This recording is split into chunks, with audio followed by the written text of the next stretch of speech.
Ako si Rhea, isa akong cosplayer.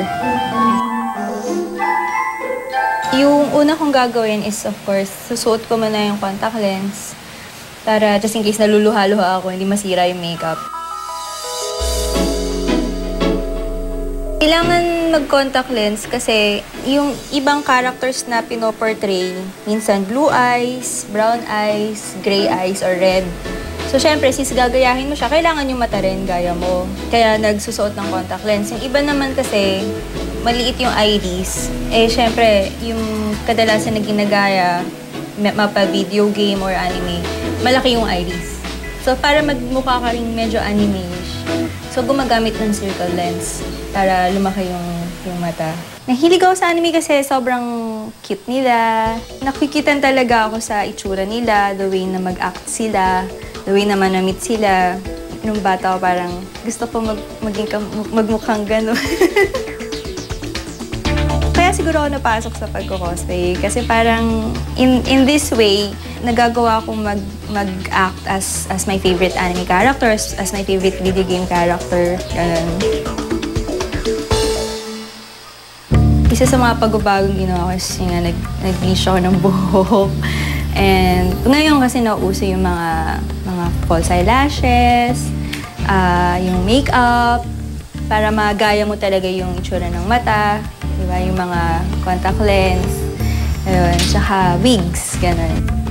In-adapt ko rin is yung mga galaw nila, like, may certain personality yung favorite character ko na gagayahin ko. Bawa, masayahin siya. So, kailangan pag-aralan ko kung paano siya maging perky or cheerful. Parang, kawaii! Gano'n, yung mga hand movements na, bawa kung palagi siya gumaganyan, gano'n. Or kung seryoso siya, kasi may mga characters din na seryoso or masungit. So, parang ginagaya ko rin kung paano yung personality niya, gano'n. Kasi, cosplaying kasi, para kang artista. I would say na cosplay is a form of performing art. Sa word itself, no, combination ng cosplay, costume roleplay. Isusutin mo yung costume ng favorite character mo. Then, gagayahin mo rin yung ugali niya, yung actions niya, mannerism niya.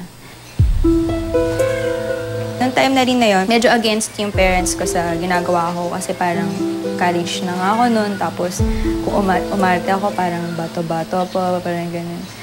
In which, unfair kasi ang cosplay naman hindi naman siya limited sa mga bata.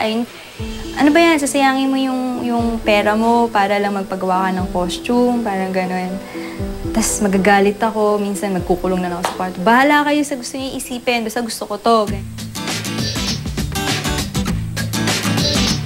Ito yung susuotin ko bukas sa convention. So, nire-ready ko lang siya. Nilalagay ko siya sa kanyang sako bag.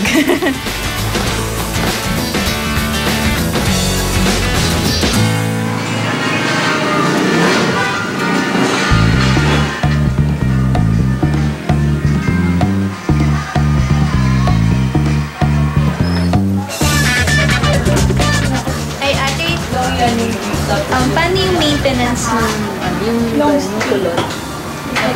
Washable. Tapos babalik din siya sa dati.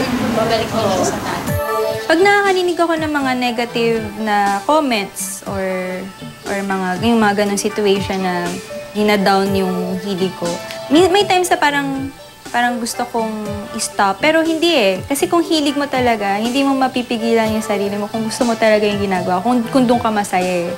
So, push pa rin, gano'n. Yung ganito kahaba?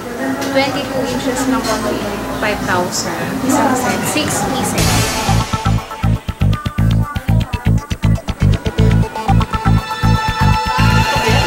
Hinahanap ko, ma'am. Ano talaga siya? Ayan yung buo siya. 2 yards. 120. Hindi dapat punsya. Punsya? Pama to. 1 yard.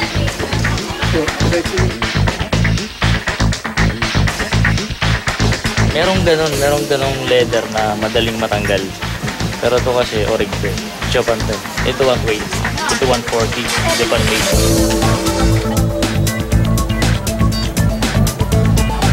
Kapag sinasabi sinasabi ng mga tao na tanda-tanda mo na, ganyan ka pa rin kumilos. Kaya sabi ko, bakit? Wala naman sa itsura yan eh. It's how you feel, di ba? Kung feeling mo bata ka pa, at kung itsura mo bata ka pa, di ba? Why not? Hindi nagsistop yung hilig mo dahil sa age mo. Magsistop lang yan pag ayaw mo na.